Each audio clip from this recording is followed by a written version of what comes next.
Hello everyone and welcome to today's video. My name is Kenzie. If you did not know that, then now you know. And you guys, today I'm going to be going over my worst purchases of 2024. If this is the first time you ever see me, then hello, I'm so happy to have you. My name is Kenzie. I make a lot of videos about luxury handbags, luxury fashion, travel, jewelry, mostly handbags. I like those a lot, but today we do have a worst purchases of the year video. If any of that sounds fun to you, if you like the idea, then I would ask you to consider clicking the subscribe button and give this video a like and ding a little bell down there so you're notified every time I upload. And you guys, without further ado, let's get into the video. Yes, hi, hello everyone. How are you doing today? A few videos ago, I did my best purchases of 2024, and now we are on to the worst purchases of 2024. I have 5 pieces to talk about today in this video, so let's just get started with number 5.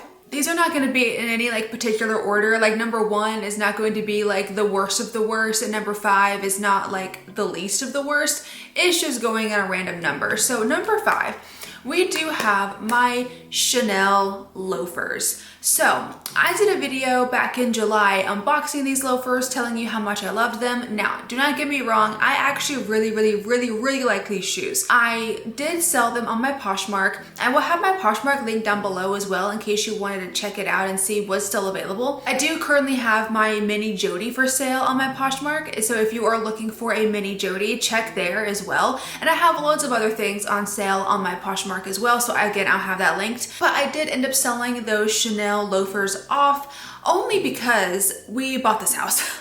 I really needed to sell off quite a few luxury pieces just in order to recoup the money that we put down on this house.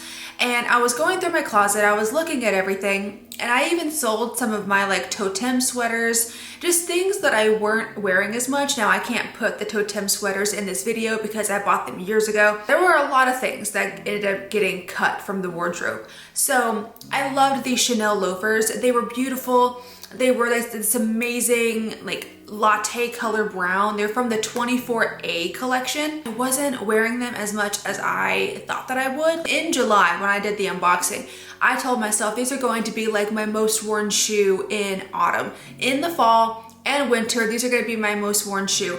And I think I wore them twice. I did not wear them as much as I would have liked to. I do think that the Chanel loafers was an impulsive purchase. If I saw them and then came back home and thought about them and researched them, I don't think that I would have ended up buying them. It was 4th of July. I was there, I saw them. The sales associate was really nice, but he was like, this is the new season. This color is gonna be out of stock very soon. And they had it in my size.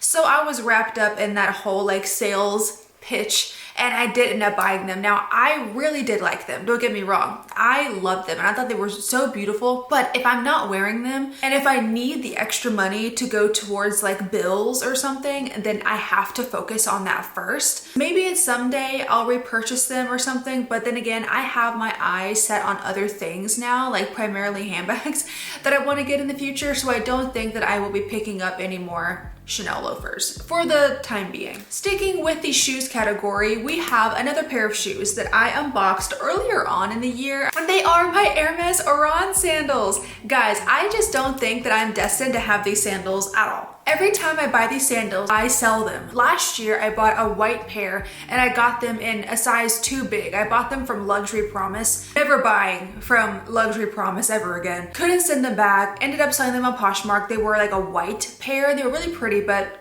way too big.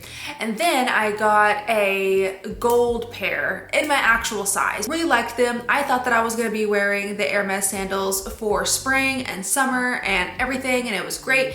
But I found out about myself that I am just a sneakers person. Genuinely, I am a sneakers person. I wear sneakers spring, summer, winter, fall. I don't really wear any other shoes except for sneakers. I do love the Oran sandals, and here I am. I'm probably going to rebuy them at some point because I love the look of them. I did wear them a few times. I liked them. I thought they were really nice. They're not the most comfortable shoes. You do have to work them in. Maybe I didn't wear them enough in order to break them in, but they are pretty on your feet. The thing is that they kept kind of sliding around on my feet. I was really afraid whenever I would walk in them that I was going to just fling right out of them. Whenever I stepped forward, I was always worried that my shoe was just gonna fly right off. I got the right size, like I know I got the correct size, but I don't know if that's just how they are. The H on the top of the foot was kind of loose. I usually like it if that's gonna be like the type of sandal that it is. Like basically a piece of leather is keeping your foot in the shoe. I like it to be really tight, just so I know that it's like secure. So this was a bit loose and I was always worried that I was gonna fly right out of them.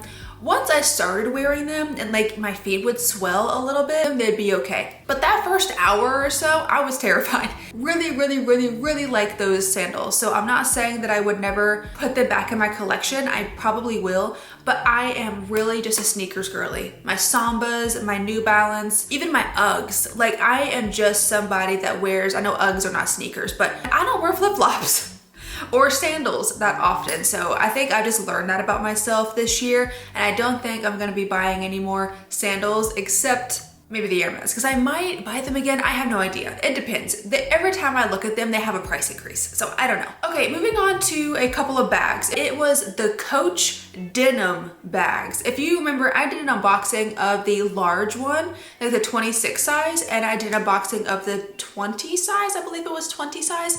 Of the denim Coach bags. Now, they were really popular in the summer. Everyone was loving them. They were out of stock a lot of the time. But when I got them, the small one, like the 20 size, it was so wonky. Like if you go back and watch that video, I'll link it down below in case you want to see, but it was so wonky. It was not even, like the quality was terrible. It was like the structure of the bag, the actual like base was crooked, and the little flap in the front would not go in the center. It was like off to the side. It was just really bad quality control. Now, I could have just gotten a defective one. That's not to say that I don't like Coach, because I do. It's just the denim bags were such a bust for me. I like the idea of the large denim bag as well, but I'm like, where am I gonna go? I don't take a lot of stuff with me anyways. Where am I gonna go with this? What am I gonna do with this? It's literally gonna be shoved into a drawer and I'm never going to wear it. I did, again, return those, and I'm so glad that I did, because I just don't think that I like denim. Like I like wearing denim, but I don't think that I'm like a denim bag girly.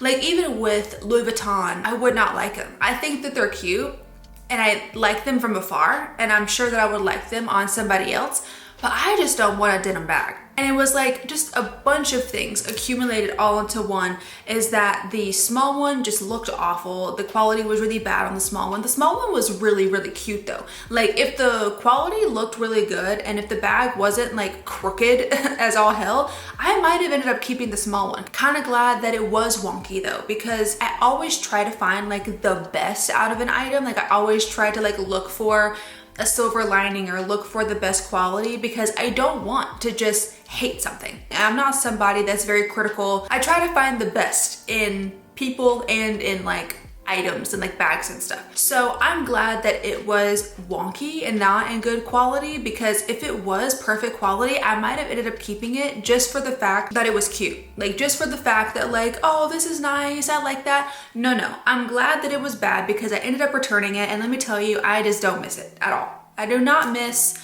the Coach denim bags in the slightest. Another bag on this list is one that I unboxed, I forgot when, maybe like March, something like that. I don't remember when I unboxed it, but it was from Songmont. Now I know I love Songmont. I have 3 Songmont bags. I think Songmont's great, but this bag was just a miss for me. It is my fault. It was definitely a user error, because I didn't notice this when I was looking at it on the website, but it was the mini drippy roof bag.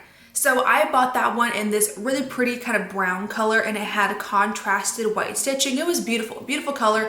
I have the small drippy roof bag in like this beige color, and I do really like it. So I was thinking, oh, let me get the mini size so I can compare it to the small size. And then I loved the mini. I love anything mini. But when I got it, the strap, the crossbody strap is not detachable, and there was no top handle. There was no top handle strap, and I was like, oh my goodness, how did I miss this? Again, it was my fault, not the brand's fault or anything. They created the bag. It's my fault for not recognizing that there was only a crossbody strap. So when I pulled it out, I was like, oh no, because on the small drippy roof bag, it has a top handle and then a separate crossbody strap that you can put on. This one was completely open at the top and it just had a big crossbody strap. It did not have that piece of leather going like this and with the top handle on top.